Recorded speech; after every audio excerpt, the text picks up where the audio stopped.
I'm 3 episodes in and I'm already having delays. Obviously, other things kept me from researching for the next intended video, which was fact checking YouTube comments. And during this delay, Donald Trump was elected president in the US. Now, the whole premise of this series was to encourage better discussion rather than name calling. And now that the dust has settled on the US election, a lot of fingers are being pointed in this direction. People who would rather cry racist than try to convince someone to change their vote. The result was that most people, including me, were taken completely by surprise when Trump won. It turns out insulting someone is not the same as convincing them. This result will only affect me indirectly over here in Ireland, but the fact that an election this important to the world was swayed by this kind of poor rhetoric has convinced me that I was onto something with the idea for this series. My opposition isn't towards any political ideology, since science is more my forte, but taboos.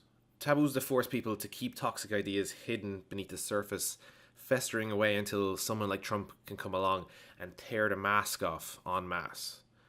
If someone thinks that lizard people rule the world, or that NASA is a film studio, or that mixed race societies don't work, I want them to say so plainly, out in the open, so I can try to convince them otherwise. Bad ideas wither in the light of day and they preserve underground, sometimes decades past their natural lifespan, sometimes longer.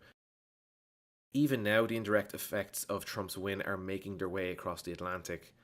Last week, Katie Hopkins, an English Trump surrogate, brought Fox News-style rhetoric to the Late Late Show in Ireland. While most people are livid at such a well-known attention seeker being given a platform, the politics she's peddling and the accompanying bad rhetoric are on the rise. And if you don't want them taking hold wherever you live, then be ready for more of this, because many more debates will need to take place to dispel the toxicity and head in a productive direction.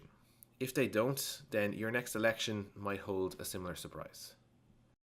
The next video, I'm going to try and get another one out this week, will be the last of the fact-checking videos, and then on I am with the light stuff.